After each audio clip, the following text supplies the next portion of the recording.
നെയ്തലക്കാവിൽ അമ്മയുടെ തിടമ്പേറ്റി തെച്ചിക്കോട്ടുകാവ് രാമചന്ദ്രൻ നിൽക്കുന്ന ദൃശ്യമാണ് പ്രേക്ഷകർ ഇപ്പോൾ കാണുന്നത്. തെച്ചിക്കോട്ടുകാവ് രാമചന്ദ്രൻ തൃശ്ശൂർ പൂരത്തിലെ ഏറ്റവും വലിയ ആവേശമാണ് എന്ന് പ്രേക്ഷകർക്കറിയാം. ഈ ഗജരാജൻ എന്നും പൂരത്തിലെ ഏറ്റവും വലിയ അട്രാക്ഷനാണ്.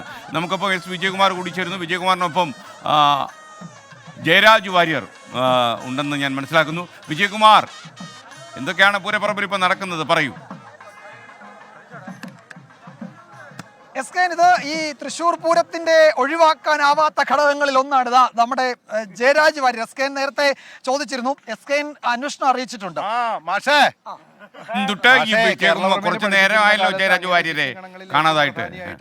തൃശ്ശൂരിന്റെ MLA P. ബാലചന്ദ്രനെയും കൊണ്ടാണ് ഞാൻ വന്നിട്ടുള്ളത്. നേരത്തെ ഞങ്ങൾ മറ്റേ ബാലേന്ദ്ര മാഷുമായിട്ട് സംസാരിച്ച് ഇവിടെ നിൽക്കുന്നുണ്ട്. അപ്പോ ഇത്തവണ പൂരത്തിന് എന്താ സ്പെഷ്യൽ? എല്ലാ പൂരത്തിനും ഒരു സ്പെഷ്യൽ ഉണ്ടല്ലോ. എല്ലാ വർഷവും പൂരം സ്പെഷ്യലാ. കാരണം ഓരോ വർഷവും ഉപയോഗിക്കുന്ന പൂരത്തിന്റെ ചമയങ്ങള് പൂരവുമായി ബന്ധപ്പെട്ട് എല്ലാം പുതിയതാണ് എന്ന് പറഞ്ഞു കഴിഞ്ഞാൽ ഈ ചമയ കലാകാരന്മാരാണ് അണിയറയിലെ ഏറ്റവും ഇതിനുവേണ്ടി കഷ്ടപ്പെടുന്നത്. 3-4 മാസക്കാലം അവരുടെ ആയുധം എന്താണെന്നറിയുമോ? സൂചി, നൂല്, കത്രിക, തയ്യൽ മെഷീൻ. ഇതുകൊണ്ടാണ് ഈ കാണുന്ന എല്ലാം ഉണ്ടാക്കിയത്. എല്ലാം കയ്യിന്റെ തുന്നി ചേർക്കുന്നത്. അതായത് ഈ എല്ലാം കയ്യിന്റെ വേലകളാ. മാത്രമല്ല ഈ മറ്റേ കോട, കോലം, ആലവട്ടം, വെഞ്ചാമരം എല്ലാം ഈ കൈ കൊണ്ടിരുന്ന് അധ്വാനിച്ചിട്ടുണ്ടാകും. ഈ കൈയിന്റെ പണിയാണ്. മാത്രമല്ല ആനപ്പുറത്ത് ഇരിക്കുന്നവർ ഇത് കൈ കൊണ്ടാണ് പിടിക്കുന്നത്. പിന്നെ ഈ മാല കെട്ടുന്ന വാര്യന്മാര് കൈ കൊണ്ടാണ്. പിന്നെ മാത്രമല്ല വിളക്ക് പിടിക്കുന്നത്, പന്തം പിടിക്കുന്നത്, ചെണ്ട കൊട്ടുന്നത്, ചെണ്ടയിൽ ഇങ്ങനെ പടപടപടയെന്നാവുന്നത്, തിമില കൊട്ടുന്നത്, മദ്ദളം കൊട്ടുന്നത്, ഇടയ്ക്ക് നേരത്തെ കണി കാണുന്നതിന് അവിടെ വായിക്കുന്നത് ഞാൻ കേട്ടിരുന്നു. അതെ, ഇടയ്ക്ക് ഞാൻ പറയാം, ഇലത്താളം കൊട്ടുന്നത്, കുഴല് വായിക്കുന്നത് എല്ലാം കൈയാണ്. ഒരു ടെക്നോളജിക്കും തൃശ്ശൂർ പൂരത്തിന്റെ അത്രയും ഈ ചമയങ്ങളുടെയും ഇതിന്റെയും മുമ്പിൽ എത്താൻ പറ്റില്ല. പലപ്പോഴും പലരും ശ്രമിച്ചു നോക്കി പുതിയ ടെക്നോളജിയിൽ, ശരിയാവുന്നില്ല. ഈ ഇലഞ്ഞിത്തറമേളം ഈ ഇത്രയും കലാകാരന്മാർ ഒരുമിച്ച് ഒരെണ്ണം അങ്ങോട്ട് മാറിയാൽ അത് പറ്റൂലേ? 300 കലാകാരന്മാര് 300 സ്ഥലത്തുനിന്ന് വന്നിട്ട് അവിടെ അസംബിൾ ചെയ്തിട്ട് തുടങ്ങുകയാണ്. ഇതാണ് ലയവിന്യാസത്തിന്റെ അപ്പുറത്ത് എന്തെങ്കിലും അർത്ഥം ഉണ്ടെങ്കിൽ അതാണ് ലോകത്തിലെ ഏറ്റവും വലിയ. എന്താ കാരണം എന്നറിയാമോ? ഈ താളം ജനങ്ങളുടെ ഹൃദയത്തിലുണ്ട്. ഇതങ്ങ് വെച്ച് രണ്ടും കൂടെ. അതുപോലെ പഞ്ചവാദ്യം, അത് ദേവവാദ്യം. അതായത് പഞ്ചവാദ്യം എന്ന് പറഞ്ഞു കഴിഞ്ഞാൽ ഈ ശംഖൂതി കാലം നിരത്തി അങ്ങോട്ട് തുടങ്ങുകയാണ്. ഇടയ്ക്കൊക്കെ സാധാരണ ഒരു വ്യക്തിത്വമുള്ള ഒറ്റയ്ക്ക് വായിക്കും. ഇപ്പൊ എത്രയോ വലിയ കലാകാരന്മാരുടെ സാധാരണ നമ്മൾ പഞ്ചവാദ്യത്തിന്റെ കൂടെ വായിക്കും. അതിനപ്പുറത്തേക്ക് ഒറ്റയ്ക്ക് വായിക്കുമ്പോഴുള്ള സൗന്ദര്യം അല്ലേ?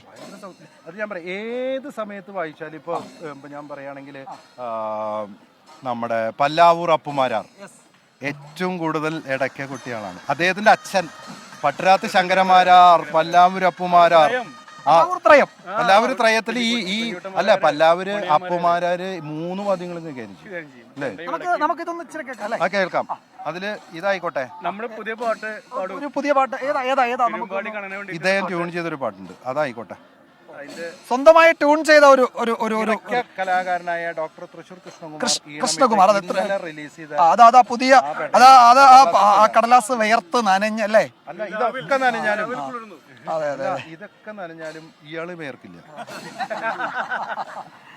അപ്പൊ നമുക്ക് കേൾക്കാം അല്ലേ? ഒരു മേളം കൂടിയാകാം പൂരപ്പറമ്പിൽ. അതാ നമ്മളുടെ ഇടയ്ക്കയിൽ അത്ഭുതം ഇപ്പോൾ പ്രേക്ഷകർക്ക് കാണാം. എസ് കെ നന്നായിട്ട് അറിയാം. ആകാശവാണിയിലെ പരിചയമുണ്ട്. തൃശ്ശൂരിലെ ഡോക്ടർ കൃഷ്ണകുമാർ അല്ലേ? ഇടയ്ക്ക കലാകാരനാണ്. മാത്രമല്ല ജനഗണമന വായിച്ചത് കൊറോണ കാലത്ത് എസ് കെ സാറാണ് അനൗൺസ് ചെയ്ത് 24-ല്. അറിയാം, ഓർമ്മയുണ്ട്. അപ്പൊ നമുക്ക് പൂരപ്പറമ്പിൽ തുടങ്ങാം അല്ലേ? അപ്പൊ നമ്മുടെ തിരുവമ്പാടി പാട്ട്. തിരുവമ്പാടി കണ്ണനെ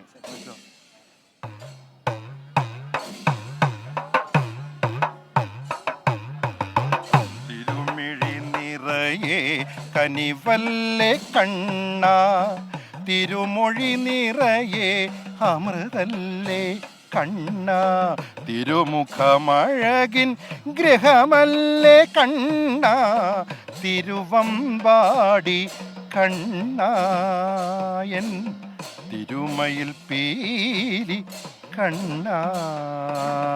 വായിച്ചോളോ തിരുവമ്പാടി കണ്ണന്റെ. ഇത് ഈ കവിത എത്ര മിനിറ്റ്? 5 മിനിറ്റ് ഉണ്ടോ ട്യൂൺ ചെയ്ത് ഇന്നലെ റിലീസ് ചെയ്ത് കളഞ്ഞു. അമ്പാടി കണ്ണൻ തന്ന ട്യൂൺ. അത് വിളി കേട്ടു, ഇന്ദുലേഖ വന്ന് പാടി, ഇന്നലെ റിലീസ് ചെയ്തു. പറഞ്ഞോളൂ, ഇന്ദുലേഖ എവിടെ? ഇന്ദുലേഖ ഇവിടെ എവിടെയുണ്ട്?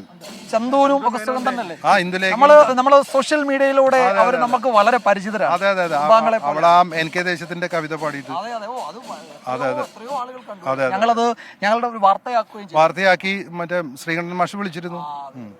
ജയരാജ് വരെ മകൾ കൂടിയാണ് എന്ന് ചേർത്തു. ആ കുട്ടിക്ക് എന്തെങ്കിലും ഒരു നല്ല പേരുണ്ടെങ്കിൽ അത് നിലനിർത്തിക്കോട്ടെ എന്ന് വിചാരിച്ചിട്ട്.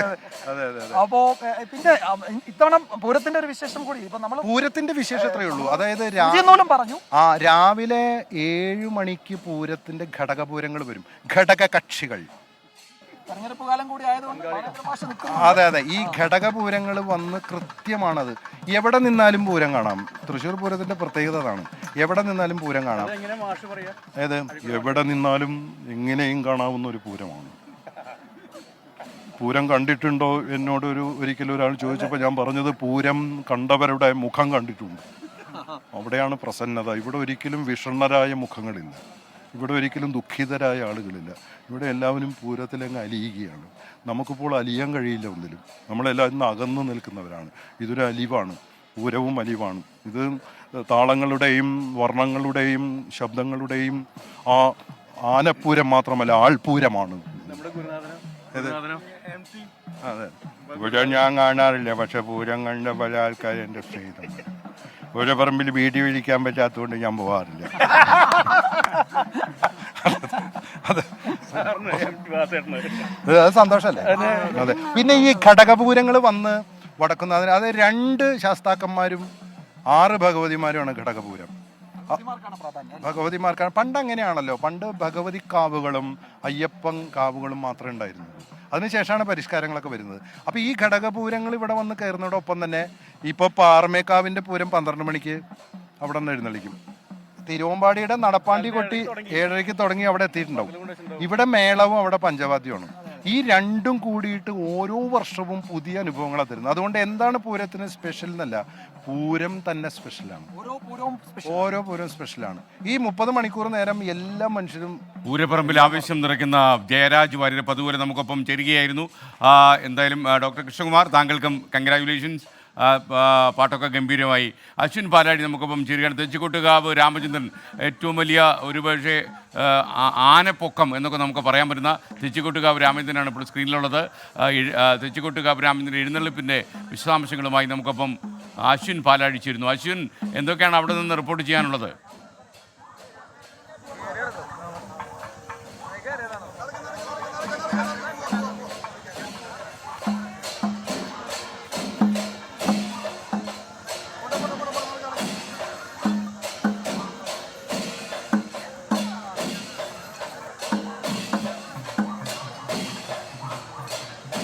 അശ്വിൻ പാലാഴി, താങ്കൾക്ക് കേൾക്കാൻ കഴിയുന്നുണ്ടോ? തെച്ചിക്കോട്ടുകാവ് രാമചന്ദ്രൻ്റെ എഴുന്നള്ളിപ്പിൻ്റെ കൂടുതൽ വിശദാംശങ്ങൾ പ്രേക്ഷകരിലേക്ക് പങ്കുവയ്ക്കാൻ റെഡിയാണോ?